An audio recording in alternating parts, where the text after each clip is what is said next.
పట్టాలు ఇచ్చారు, స్థలాలు ఎక్కడ? సోమయాజులపల్లెలో ప్రజల ఆగ్రహం. ప్రభుత్వం వెంటనే చర్యలు తీసుకోవాలి. బండి ఆత్మకూరు. నంద్యాల జిల్లా బండి ఆత్మకూరు మండలం సోమయాజులపల్లె గ్రామంలోని ఎస్సీ కాలనీలో నిర్వహించిన సామాజిక శంఖారావం కార్యక్రమంలో ప్రజల సమస్యలు మరోసారి వెలుగులోకి వచ్చాయి. వ్యవసాయ కార్మిక సంఘం జిల్లా ఉపాధ్యక్షులు డేవిడ్, మండల నాయకుడు కుళాయి స్వామి, సీనియర్ నాయకులు రామచంద్రుడు, సుబ్బారాయుడు ఆధ్వర్యంలో ఇంటింటా అధ్యయన యాత్ర నిర్వహించారు. ఈ సందర్భంగా కాలనీ ప్రజలు మాట్లాడుతూ ఇంటి పట్టాలు ఇచ్చి సంవత్సరాలు గడుస్తున్నా ఇప్పటికీ స్థలాలు చూపించకపోవడం దారుణమని ఆవేదన వ్యక్తం చేశారు. ప్రభుత్వం వెంటనే లబ్ధిదారులకు స్థలాలు కేటాయించి పక్కా ఇళ్ల నిర్మాణం చేపట్టాలని డిమాండ్ చేశారు. అలాగే అర్హులైన పేదలందరికీ ఇంటి స్థలాలు ఇవ్వాలని, శ్మశాన వాటిక కోసం 1 ఎకరం భూమి కేటాయించి ప్రహరీ, బోర్వెల్ ఏర్పాటు చేయాలని కోరారు.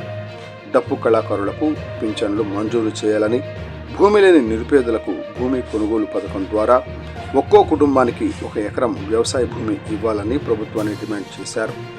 ప్రజల సమస్యలను వెంటనే పరిష్కరించకపోతే ఆందోళన తప్పదని ప్రజా సంఘాల నాయకులు హెచ్చరించారు.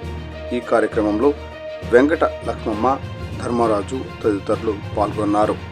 ఎం ఆంజనేయులు, టుడే టీవీ ప్రతినిధి, నంద్యాల జిల్లా. చేయమని చెప్పడం వల్ల ఇక్కడ మన ఊరు కూడా వచ్చినారు. ఇప్పుడు మండలంలో 5-6 గ్రామాలు ఈ విధంగా సర్వే చేసినారు. మన గ్రామంలో కూడా దళితులకు ఇచ్చినటువంటి ప్రభుత్వం ఇళ్ల స్థలాలు ఇచ్చింది, పట్టాలు ఇచ్చింది, కానీ ఇంకా పంపిణీ జరగడం లేదు. కాబట్టి మనం ప్రభుత్వం దృష్టికి వెళ్ళి వెంటనే పట్టాలు ఇచ్చినటువంటి వాళ్ళకు స్థలాలు చూపించి కొలతలేసి వాళ్ళకు పక్కా ఇల్లు నిర్మించాలని చెప్పేసి మనం ఇక్కడ ఉన్నటువంటి దళితులు కోరుకుంటున్నారు. అదేవిధంగా ఇక్కడ ఉండడానికి వాళ్ళకు ఒక కమ్యూనిటీ హాలు అనేటువంటిది కూడా కావాలి. కాబట్టి కమ్యూనిటీ హాలు కూడా ఇక్కడ సమస్య ఉందని చెప్పి దళితులు చెప్పడం జరిగింది. ఇదే కాకుండా శ్మశాన వాటికకు సంబంధించి కూడా స్థలం లేదు.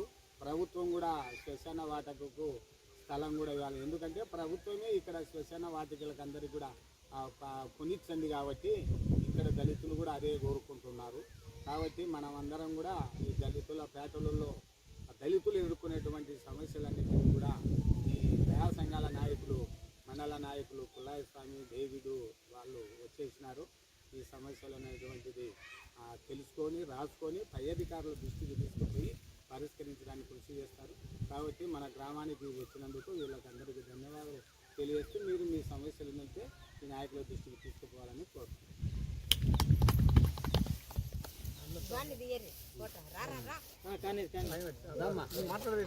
మధు